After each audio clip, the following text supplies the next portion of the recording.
The Daily Bread Devotions. Today's reflection with Pastor Jeff Ellis Cupides.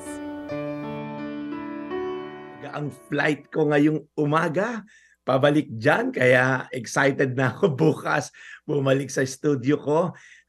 Tapusin na po natin muna yung araw na to. Ang tema po natin ay godly perspective on wealth. Kasi nga po, parating na yung mga bonus nyo, 13-month nyo, kaya kailangan medyo tama ang ating pananaw pagdating sa pera. Napag-aralan naman natin na money is not evil, okay? It is the love of money. Yan daw po, sabi sa Biblia, ang root of all evil. Pag willing na tayong ikompromiso yung pagkatao natin, kahit mawala ng integridad, masira yung pagkakaibigan, willing madungisan ng pangalan, basta yumaman lang, yan po ay mga senyales na mali yung pananaw natin because nagkaroon na po tayo ng love for money. Ang problema lang po kasi sa greed or pagiging sakim, wala itong kabusugan. Insatiable kung baga, no? Tanungin kita, hanggang ilang milyon ba talaga kailangan mo? Hanggang kailan mo ba talaga gustong manatili dyan sa posisyon na yan? Sabi nga na isang whistleblower, di ba? Nung maraming taon na nakakalipas, moderate your greed, sinabi, no? Kaya ang problema lang doon kasi, Brad Ted, there's no such thing when it comes to greed. You can never moderate greed. Kasi po, pag sinimulan nating papasukin yan, makokontrol na tayo niyan. Okay? Hindi mo makokontrol yan. It will actually control you. Nakita nyo naman yung mga taong alipin ng kasakiman, ano? Willing mandaya ng tax, pumatay ng kakompetensya sa negosyo, di ba? Manira ng tao, basta makuha lang yung gusto. Yan po kasi yung nature ng greed o kasakiman.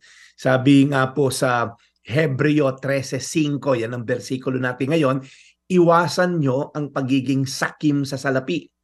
Maging kontento kayo sa anumang nasa sa inyo.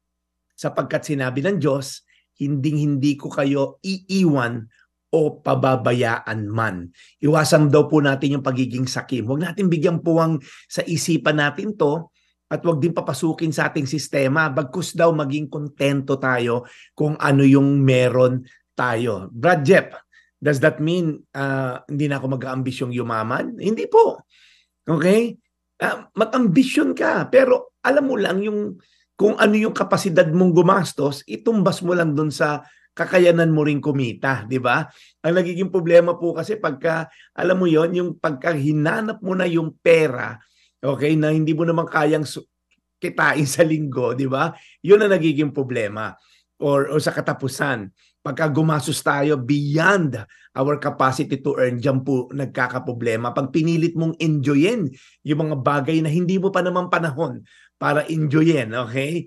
Kaya po nagkakaroon ng problema dahil pag nagipit tayo, okay, nagipit tayo sa bayarin sa katapusan, doon na pumapasok yung mga opportunity para gumawa ng mga bagay na hindi natin dapat gawin. Siguro po iba sa inyo, practical application. Baka kailangan mong i-cut muna yung credit card mo ngayon. Di ba? Baka hindi mo pa kasi makontrol yung paggastos mo. Yung iba naman sa inyo, baka kailangan i-delete yung mga online shopping app mo. Di ba? Para hindi ka nabubudol tuwing 556677. I don't know. Baka lang sa ngayon na hindi mo pa makontrol. Kasi nga po, pagka pinilit natin yan, doon tayo nagkakaproblema. Kaya po ang ending, ang solusyon po na binigay ng versikulo po, okay? Panghawakan daw po natin yung sinabi ng Diyos. Hindi ko kayo iiwan o pababayaan man. In English po maganda, never will I leave you nor forsake you. Yan po ang susi upang malabanan ng kasakiman pag alam mo ang iyong ama sa langit ay cargo ka. Okay, carry ka, hindi ka pababayaan or ilalaglag kailanman. Yan po ang nakikita kong solusyon sa kasakiman, relasyon sa Diyos. At alam mong yung contentment will only come when you know that your Father in heaven will never leave you nor forsake you. Again, Hebreo 13:5, iwasan nyo ang pagiging sakim sa salapi. Maging kontento kayo sa anumang nasa sa inyo. Sapagkat sinabi ng Diyos, hindi ko kayo iiwan o pababayaan man. Tayo po'y manalangin. Panginoon, salamat po sa contentment na ibinigay mo sa aming mga anak mo. Na alam namin na ikaw ay ama sa langit na hindi magpapabaya sa iyong mga anak. So salamat Lord God, dahil alam namin na ang iyong probisyon ay sapat sa pang-araw-araw naming pangailangan. Ang iyong probisyon ay higit pa nga sa kailangan namin. Madalas, Lord God, meron pa kaming extra. Kaya Lord, we pray that you give us the grace to fight discontentment, to fight greed, na lahat kami ay prone dito. And help us, Lord God, to go back to the basic of trusting you in every way. Thank you, Lord. At patawarin niyo po yung mga tao, Lord God, na sa kasalukuyan, nasa kalagitnaan ng laban sa kasakiman. Kasalukuyan lugmok sa kasakiman. So ingatan niyo po sila at magsisi sa kanilang mga kasalanan. Sa pangalan ni Jesus. Amen. Amen. Amen. Amen. Brad Ted, Cha, habang pinapanood nyo to, malamang ay nasa Himpapawid ako. Ako yung parating na dyan sa Maynila. Magkita-kita tayo in just a short while. Ito po yung Daily Brad, your daily dose of inspiration. God bless. And God bless your mission and your flight going back home. Brad Jeff Eliscopides, thank you for serving the people.